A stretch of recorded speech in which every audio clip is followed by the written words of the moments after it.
Are you ready to accelerate the growth of your business? Welcome to the Revenue Growth Podcast. This is the place for business owners, sales leaders, and marketing professionals to get ideas and inspiration to drive exponential revenue growth. Each week, you'll get actionable insights from the world's leading marketing and sales thought leaders and practitioners. Are you ready to grow? Let's join our host, Darrell Amy, author of Revenue Growth Engine.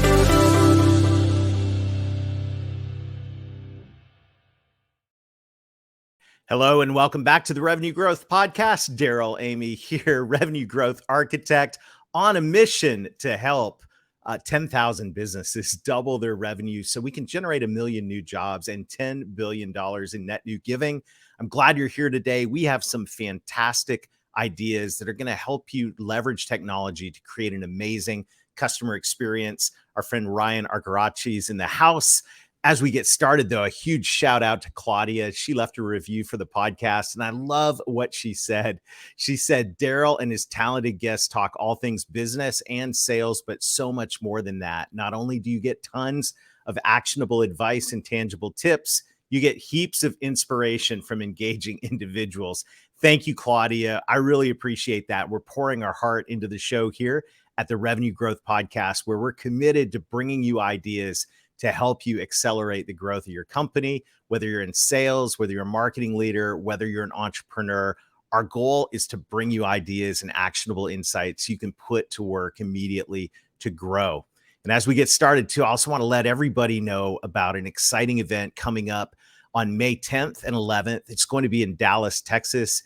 It is the Revenue Growth Engine Design Workshop. At the Revenue Growth Engine Design Workshop, you're going to do exactly that. You're going to design a customized revenue growth engine for your business. Reminds me of years ago when I bought my first boat. I could pull it with that Toyota 4Runner 6-cylinder, but when I got my second boat, I put it behind that 6-cylinder, and I realized it was going to take a little bit bigger engine to pull this boat. Our businesses are like that as well. So if your business is stuck, you're hitting a plateau of revenue growth, you go, man, we need something a little bit bigger to pull this business forward and accelerate. I invite you to join me for the Revenue Growth Engine Design Workshop in Dallas, Texas on May 10th and 11th. And you can learn more at workshop.revenuegrowthengine.com. That's workshop.revenuegrowthengine.com. Well, today we've got a fantastic guest. Ryan Arcoraci is an official tech nerd. He is the host of Business Stories with Ryan Arcoraci, and his experience in sales technology, sales automation, CRM, and customer experience is going to add a lot of value today. He helps businesses grow in creative ways by integrating customer experience with web development, digital sales strategies, digital marketing, and software solutions. To sum it up, Ryan knows how to make things work when it comes to client experience. So without further delay, Ryan, welcome to the Revenue Growth Podcast. It's great to have you here. Darrell, thank you so much. I'm excited to be here. Thank you. Yeah, this is going to be a very powerful conversation because many of the listeners to the Revenue Growth Podcast agree with both of us that the new frontier of growth is client experience, customer experience. You know, I call it client experience. Customers go to Walmart to buy toothpaste. Clients go to trusted advisors for advice. I like clients, but whether you call it client experience or customer experience, we agree this is the foundation for companies to be able to accelerate their growth and provide more value overall to their client base. Right. I think business owners in general, they get so hyper-focused on their business and the internal structure and the internal things that are going on that they forget about thinking about the customer, what the customer expects. And the way consumers interact with companies now is completely different than the way they interacted with companies and businesses 30, 40 years ago. So we have to start to think about what does our customer expect of us and what kind of how can we meet those expectations and what kind of ways can we excel in providing the most excellent customer experience possible? Yeah, so let's unpack that for a few minutes because you're right. I mean, the way that we buy, the way that we communicate, the way that we live has fundamentally changed and continues to evolve. And Ryan, I've met so many companies that when you ask them about their customer experience, the first thing they'll say is, we provide incredible customer experience. We answer the phone on the first ring. And while the heart behind that is good, the reality is what customer experience looks like today, what a great experience looks like today is very different than 10 years ago and 20 years ago. Yeah. Where do you see the shifts in expectations in terms of what clients want from a company for their experience? I mean, if you look at the digital experience versus the in-person experience, to me, your customer experience starts on the digital end from your website, right? Hmm. Customers, before they even make a phone call, are going to look at your website. They're going to look at your social media. They're going to look at your LinkedIn profile. Depending on what type of industry you are in, they're going to analyze everything, right? And determine whether or not they even want to work with you at that point. And if they get on the phone or call you at that point, they've already seen some of the things going on with your business. So they already set an expectation for what that experience is going to be for them. So you have to make sure that that call, and when they speak to a salesperson or they speak to the owner or the founder, that communication and that experience aligns with everything else going on in your online sort of presence, right?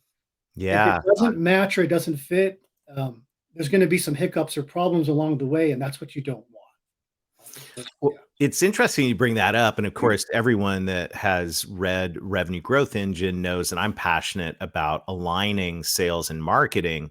Yeah, But there's another level of alignment here that's so critical to think about, and that's to align what happens digitally yeah, and what happens face to face. And if there's right, a disconnect or a hard, transition, if balls get fumbled, to use yeah, a sports analogy, yeah, you got to ask the question, how much is that disconnect costing your business? right, right. And that's why I consult a lot of businesses with sales technology, because your technology needs to align, like you've talked about, getting sales and marketing to align and work together. So it's sometimes it's as simple as, if you're a landscaper and someone wants to get their lawn cut or a tree trimmed, or if you're a business that handles, problems in the home like flooding or damage, somebody who's experiencing that kind of situation, they want a quick response. They want someone who's going to call them right away to fix the problem, because it could be an issue with safety or something serious, right? So Yeah.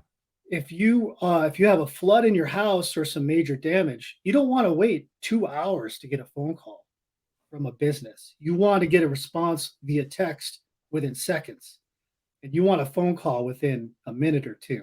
So I help people find technology that can do that, to create that customer experience that's going to help them get to be an edge above their competition, because their competition may already be doing that. And if Hmm. they're not on board with that immediate response, the automation, communications, efficiency, reducing time it takes to respond to people, if they're not aligned with that, your business is really hurting, because you're not aligned with customer expectations in the way they are now, where we're at. Yeah. Ryan, it reminds me of a story. I couldn't agree more, by the way. And it reminds me of a story. I have the theory of business travel that the nicer the place you go, the worse the problems are going to be at home. And so I was speaking at a meeting somewhere nice. I don't remember exactly where it was, but it was Yeah. nice. I think it was in Orlando.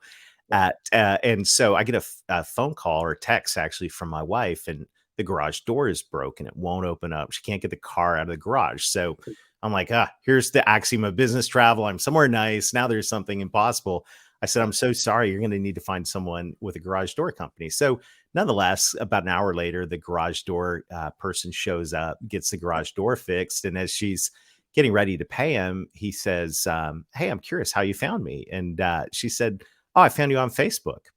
And he said, "What? I don't even have a Facebook account." And he goes, "It doesn't matter. I asked my friends who the best garage door person was in town, Yeah. and it was on Facebook." Which, two lessons from that was, number one, the way people find you today is totally different than what you might think, Yeah. and social referrals massive. The Right. second thing is, you look at that guy. And I don't know where he is now, but why don't you have a presence on Facebook? What a Right. perfect place to Yeah. make it very easy for people to reach out to you and respond. And this is the world we live in. Ryan, I'm curious, as you think about, I want to go the negative side first. I want to go into like worst practices, Yeah. and then we can switch into best practices. So describe for me, if you will, because you see a lot of stuff. I know you've seen things, Ryan. You see a lot of stuff. Tell me what you see out there that you might categorize as the top 2 or 3 worst practices when it comes to client experience for someone who's expecting a digital interaction. Now, let me get out my list here. I've got about No, we only have 30 300. minutes on this show, Ryan. Yeah, we don't have enough time. No, the biggest problem I see is, people in business, they know they need a CRM, they know they need a system, right? They know that. And the ones that don't know that, I mean, I can't help them. But the ones that do know that, go and jump into a system like maybe a Salesforce or something else that's very Mhm. popular, only to realize down the road that they didn't really develop a strategy to use it. So they're paying for 100% of a system that they're using about 25 to 30% of. Maybe their sales team's not aligned with it. They don't want to use it correctly. The sales manager's trying to get them to use it correctly, and it becomes this whole frustrated mess, where, well, I'm not entering stuff into the system, or I'm not tracking this, and all of this is going on. So really, before you jump into buying a system, a sales system, talk to somebody who can help you develop a strategy. Okay. Because if you're a small sales team of 2 people, you may not need a Salesforce. Now, if you're a sales team of 30 to 50 people, maybe you might need a Salesforce, right? But think about what you actually need and what you're trying to do with it and how you're trying to accomplish what you're trying to accomplish with it. And then once you kind of figure out that strategy, then sit down and say, yes, this is the system that's for us. It's Mhm. affordable. It's what we need. It's what's going to produce results, right? It Yeah. reminds me, so that's spot on. I want to camp here for just a minute because this is Yeah. so critical. It reminds me of I was presenting to a group of business owners a couple weeks ago, and the inevitable question comes up: well, which CRM should I buy? Which marketing automation package should I buy? And the Yeah. answer is, I have no idea. And I've seen this happen so many times where a company goes, "Yep, we need a CRM. Yep, we need marketing automation. Yep, we need something." They buy it, but they bought it before they built a plan for what Right. was actually going to happen.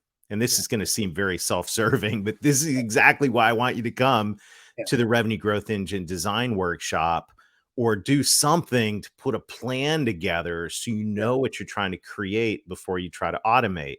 I Yeah. think I have a new line here, Ryan: Yeah. create before you automate. There Like, you you've go. got to do that. Yeah.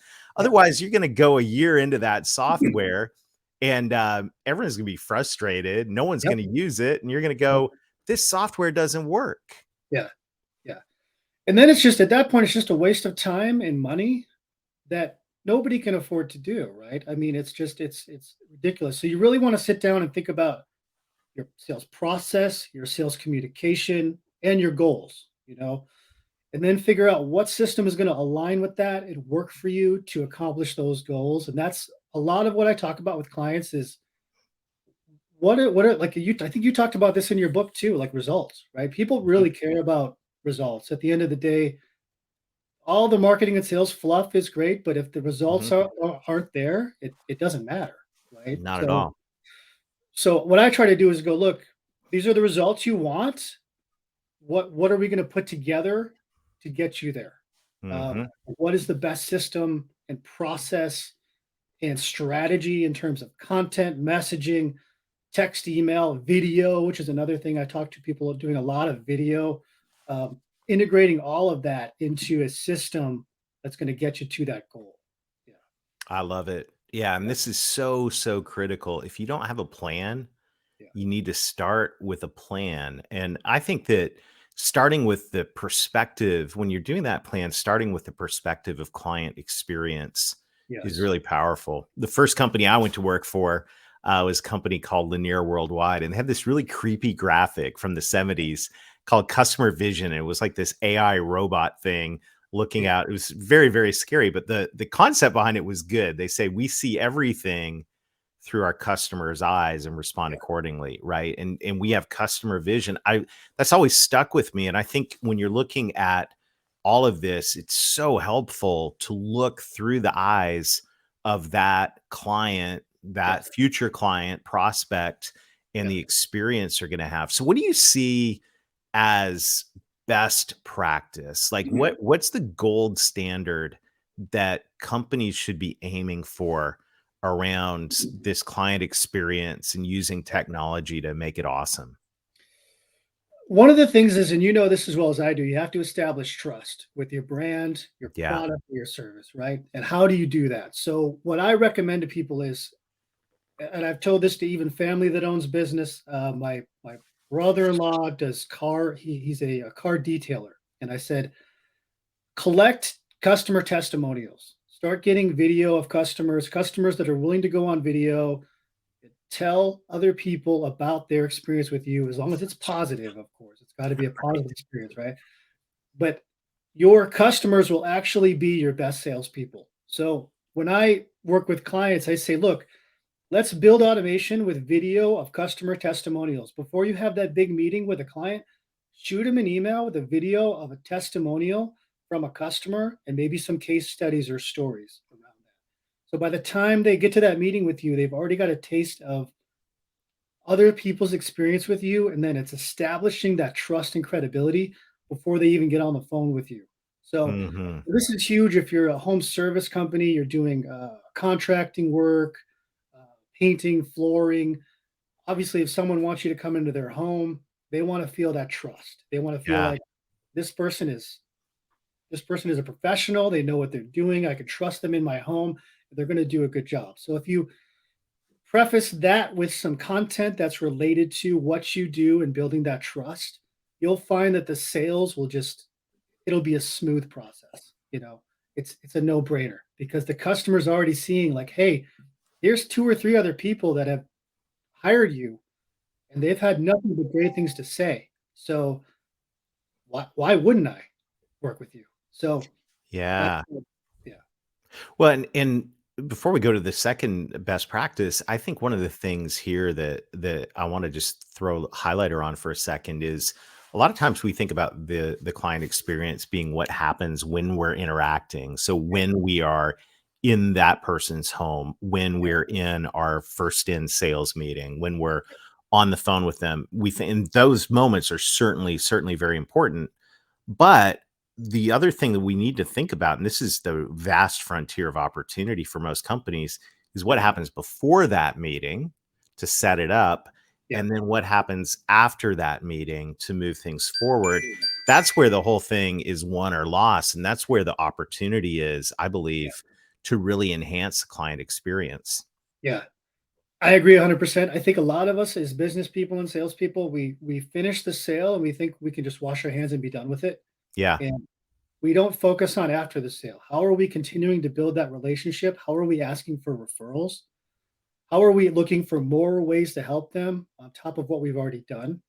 Uh, and we need a system to automate that follow up and communicate with them. And a lot of business people and salespeople think, well, we did the job. We're done here, and that's not really it. We want to we want to create a lifetime client. We want someone who's going to refer us business for the next 5 or 10 years, and you don't do that by just stopping once the sale is made. So Yeah. that's key. Yeah.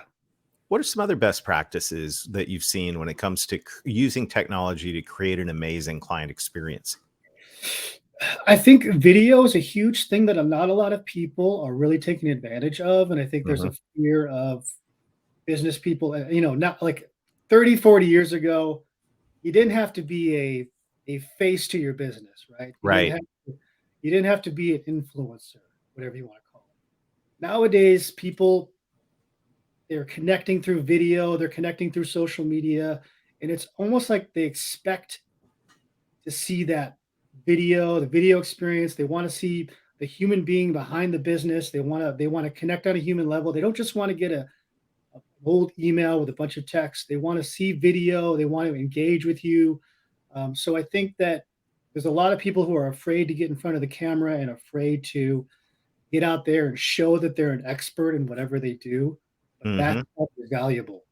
I don't care if you're a hairstylist or a landscaper or a painter or an auto mechanic. No matter what you do, get out there, get on video, do things like this podcast, Hmm. uh, video podcast, talk to people, get out there in the public, and you'll be surprised at how much business can come from that once you just get out there and take yourself out of your comfort zone a bit. So, yeah, Yeah, video is incredibly powerful, especially around the trust word. All of a sudden, we have opportunity to communicate.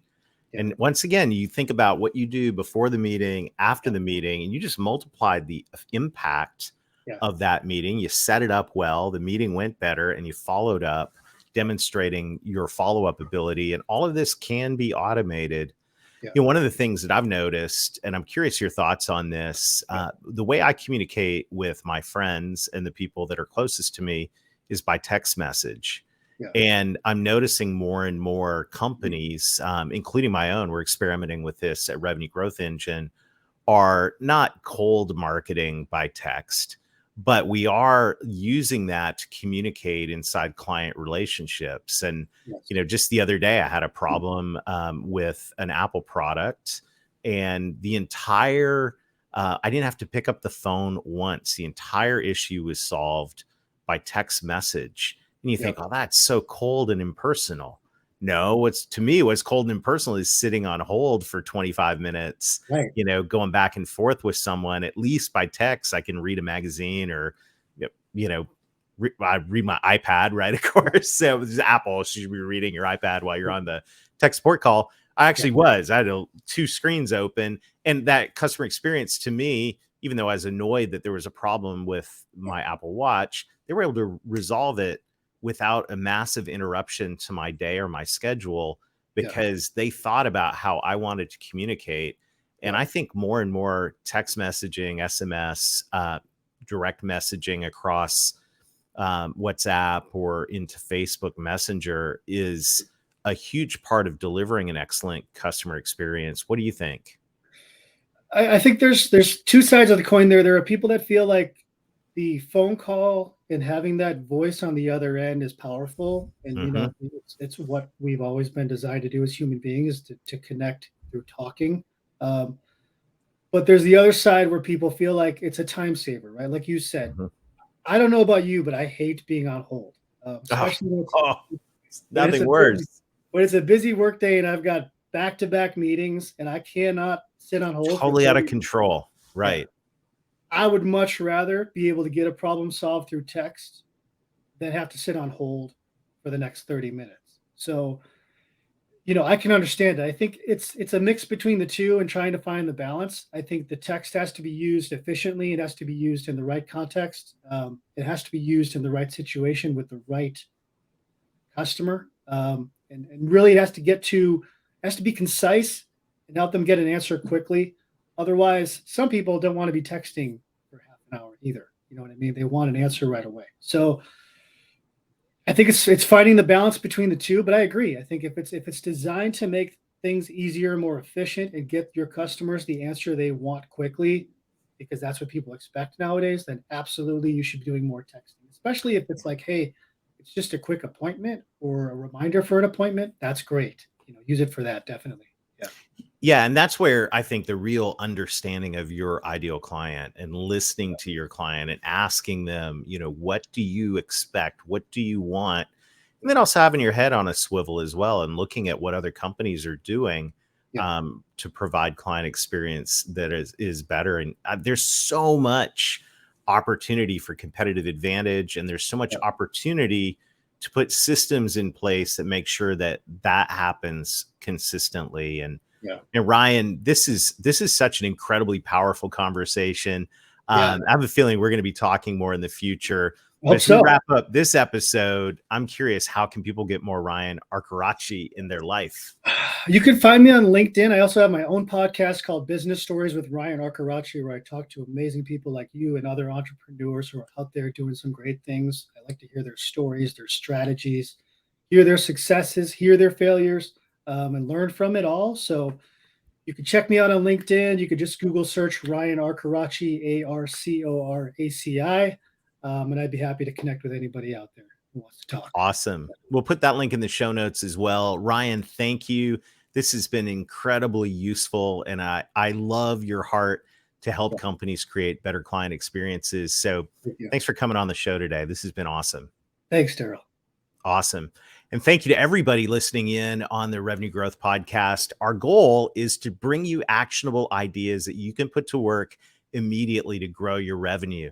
And we talked in this show about the importance of having a plan before we buy a bunch of technology, before we hire more salespeople, before we go forward. It's smart to have a plan. And if you feel like your revenue growth engine doesn't have enough horsepower, maybe it's not firing on all cylinders, maybe you're looking at your client experience and wondering, what can we do to make it better? I want to encourage you, join me and other innovative entrepreneurs at the Revenue Growth Engine Design Workshop. It's coming up on May 10th and 11th, and you can go to workshop.revenuegrowthengine.com and leave with an actionable plan, a design for the next version of your revenue growth engine so you can accelerate your growth and accelerate your impact. And that's what it's all about here at Revenue Growth Engine. We are on a mission to help 10,000 generous, purpose-driven entrepreneurs double their revenue so we can create 1 million meaningful jobs and $10 billion in net new giving. And it all happens as we work together. So thank you to everybody that is sharing this podcast.